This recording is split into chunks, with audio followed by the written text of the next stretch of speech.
السلام علیکم ورحمۃ اللہ وبرکاتہ۔ بسم اللہ الرحمن الرحیم۔ اللہ تعالیٰ نے ہمیں یہ جو جسم دیا ہے یہ امانت کے طور پہ دیا ہے، اس لیے اس جسم کے سلسلے میں کوئی بھی ایسا کام، کوئی بھی ایسی حرکت جو ہمارے جسم کو، ہماری صحت کو نقصان پہنچانے والی ہو، اسلام نے اس کی اجازت نہیں دی ہے۔ حضور پاک علیہ الصلوۃ والسلام نے کئی حدیثوں میں اس بات کی ترغیب دی ہے کہ اپنی صحت کا خیال رکھو، اپنی صحت کی حفاظت کرو۔ ایک حدیث میں آپ نے فرمایا کہ فَإِنَّ لِجَسَدِكَ عَلَيْكَ حَقًّا، کہ تمہارے اس جسم کا بھی تمہارے اوپر حق ہے۔ ایسے آپ نے ارشاد فرمایا کہ اغتنم خمسا قبل خمس، اور اس میں فرمایا کہ صحتک قبل مرضک، فرمایا کہ 5 چیزوں کو غنیمت سمجھو، 5 چیزوں سے پہلے۔ کہیں ایسا نہ ہو کہ وہ 5 چیزیں آ جائیں تب تمہیں ان 5 چیزوں کی قدر و قیمت کا احساس ہو۔ ان میں ایک چیز فرمائی کہ بیماری سے پہلے اپنی صحت کو غنیمت سمجھو۔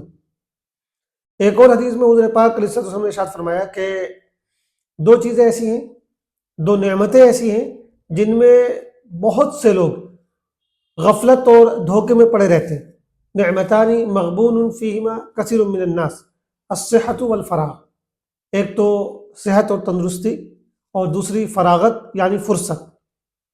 مطلب یہ ہے کہ یہ 2 چیزیں ایسی ہیں کہ جب تک انسان کو حاصل رہتی ہیں، انسان ان کی قدر نہیں کرتا ہے اور ان کو برباد کیے رہتا ہے، ضائع کرتا رہتا ہے۔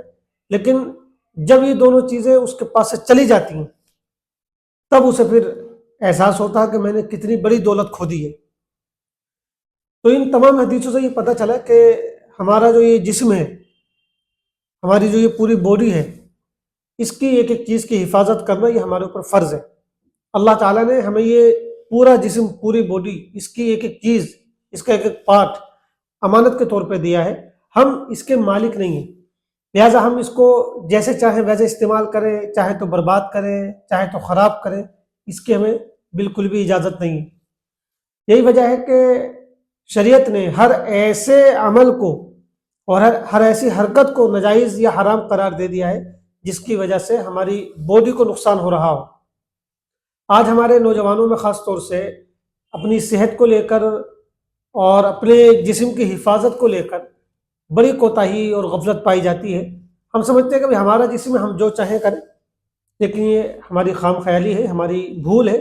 اللہ تعالیٰ ہم سے ایک ایک چیز کے بارے میں حساب لے گا، لہٰذا ہر وہ ایکٹیویٹی جس سے ہمارے جسم کو، ہماری صحت کو نقصان پہنچ رہا ہو، چاہے وہ نشے کی شکل میں ہو، چاہے وہ کوئی ایسے مشروب یا ایسی ڈرنکنگ کے ذریعے ہو جو ہماری صحت کو نقصان پہنچائے، چاہے وہ ایسے فوڈ کے ذریعے ہو، کھانے کی کسی چیز کے ذریعے سے ہو جس سے ہمارے جسم کو نقصان پہنچ رہا ہو، ہم سے اس کے بارے میں پوچھا جائے گا کہ ہم نے اپنی صحت کو خراب تو نہیں کیا، ہم نے کہیں اپنی صحت کے تعلق سے غفلت تو نہیں برتی۔ یہی وجہ کہ اسلام نے شراب کو، نشہ آور چیزوں کو، تمام چیزوں کو حرام قرار دے دیا ہے، کیونکہ ان سے انسان کی صحت خراب ہوتی ہے، انسان کا جسم خراب ہوتا ہے، انسان کا دل، دماغ، جگر، یہ تمام چیزیں اس سے متاثر ہوتی ہیں۔ تو اسلام نے ان تمام چیزوں کو حرام قرار دے دیا ہے اور بہت سختی کے ساتھ ان کو حرام قرار دیا گیا ہے۔ شراب پینے پر تو خاص طور سے حد کی سزا ہے، یعنی ایسی سزا جو معاف نہیں ہو سکتی ہے۔ تو اس طرح کوئی بھی ایسا کام جس سے ہماری صحت کو خطرہ ہو، ہمارے جسم کو خطرہ ہو، اس کی اجازت نہیں ہے۔ بہت سارے لوگ کیا کرتے ہیں کہ اپنی صحت کو لے کے بہت ہی غفلت میں رہتے ہیں اور بہت ہلکے میں لیتے ہیں۔ مثال کے طور پہ ان کے جسم میں کوئی بیماری ہے، ان کو معلوم ہے کہ ہمیں کوئی بیماری ہو گئی ہے، اب وہ اس بیماری کو بہت ہلکے میں لیتے ہیں، سمجھتے ہیں کہ معمولی بیماری ہے، کوئی مسئلہ نہیں ہے، علاج نہیں کراتے، توجہ نہیں دیتے۔ یہ بھی اپنے جسم کو اور اپنی صحت کو ہلاکت میں ڈالنے کی طرح ہے، اور اس کے سلسلے میں بھی پوچھ گچھ ہوگی۔ اگر آپ کو بیماری ہے اور آپ اس کا علاج کرانے کی فکر نہیں کر رہے ہیں تو آپ سے اس کے بارے میں بھی سوال ہوگا کہ آپ نے اپنے جسم کو برباد کیوں کیا، جب بیماری تھی تو اس کا علاج کیوں نہیں کرایا۔ اسی لیے ہمیں علاج کا بھی حکم دیا گیا ہے۔ تو اگر کوئی ایسی بیماری ہے جو گھاتک بیماری ہے، جو ہمارے لیے تباہ کن ہو سکتی ہے، تو فوراً اس کا علاج کرانا ضروری ہے۔ اگر ہم نہیں کراتے ہیں تو یہ چیز ہمارے لیے خطرے کی بات ہے اور ہم سے اس کے بارے میں سوال ہوگا۔ اسی طرح کوئی اور ایسی ایکٹیویٹی جس سے ہمارے جسم کو ہماری زندگی کو خطرہ ہو وہ بھی ہمارے لیے ناجائز کر دی گئی ہے۔ بہت سارے لڑکے نوجوان اس طرح گاڑی ڈرائیو کرتے ہیں جس کی وجہ سے جان ان کی خطرے میں چلی جاتی ہے، بہت تیز گاڑی ڈرائیو کرتے ہیں، لگتا ہے کہ بس اگر ذرا سی سلپ ہوئی تو بس زندگی کا کام تمام ہو جائے گا۔ تو اس طرح تیز ڈرائیونگ کرنا، بہت اسپیڈ سے گاڑی چلانا اور عجیب عجیب اسٹنٹ کرنا، یہ تمام چیزیں بھی اپنی زندگی کو خطرے میں ڈالنے والی ہیں۔ اسی طرح بہت سارے نوجوان جو ان کی جسمانی صحت ہے اس کو غلط طریقے سے برباد کرتے ہیں، یعنی وہ اپنے جسم کی جو طاقت ہے جس کے ذریعے بعد میں چل کے اولاد پیدا ہوتی ہے، وہ اس طاقت کو، وہ اس انرجی کو غلط طریقے سے ہاتھوں کے ذریعے بہا دیتے ہیں، برباد کر دیتے ہیں۔ اس کے بارے میں بھی ان سے سوال کیا جائے گا، کیونکہ اللہ نے آپ کو جو انرجی دی ہے، جو طاقت دی ہے، اس کو آپ کو باقی رکھنا ہے، اس کو آپ غلط طریقے سے برباد نہیں کر سکتے ہیں، ضائع نہیں کر سکتے ہیں۔ تو یہ تمام جو چیزیں ہیں، خلاصہ ان کا یہ ہے کہ چاہے وہ نشے کی شکل میں ہو، چاہے وہ بیماری کے سلسلے میں غفلت برتنے کے ذریعے سے ہو، چاہے وہ اسپیڈ اور تیز گاڑی ڈرائیو کرنے کی شکل میں ہو، اور چاہے وہ جو اللہ نے بدن میں انرجی اور طاقت رکھی ہے اس کو بہانے اور برباد کرنے کے ذریعے سے ہو، کوئی بھی ایسی شکل جس سے ہماری صحت کو نقصان پہنچ رہا ہے، جو ہمارے جسم کو نقصان پہنچا رہی ہے، یہ تمام حرکتیں، یہ تمام ایکٹیویٹیز جو ہے ناجائز ہے، یہ بہت ہی خطرے کی بات ہے، اور اللہ تعالیٰ ان کے بارے میں ہم سے سوال پوچھے گا۔ یہی وجہ ہے کہ ہمارے یہاں اپنے جسم کو نقصان پہنچانے کو حرام قرار دے دیا گیا ہے۔ اگر کوئی شخص جان بوجھ کے اپنی انگلی کاٹے، کوئی شخص جان بوجھ کے اپنے جسم میں کوئی زخم پیدا کرے، کوئی اور اس طرح کا نقصان اپنے جسم کو پہنچائے، تو یہ اس کے لیے بالکل حرام ہے۔ اور اسی کی جو اگلی شکل ہے وہ یہ ہے کہ اگر کوئی سوسائڈ کر لے، خودکشی کر لے، تو ہمارے یہاں اس کو حرام قرار دیا گیا ہے۔ اور حدیث میں آتا ہے کہ جو شخص جس طرح سوسائڈ کرتا ہے، قیامت تک اس کے جسم کے ساتھ وہی معاملہ دہرایا جاتا ہے۔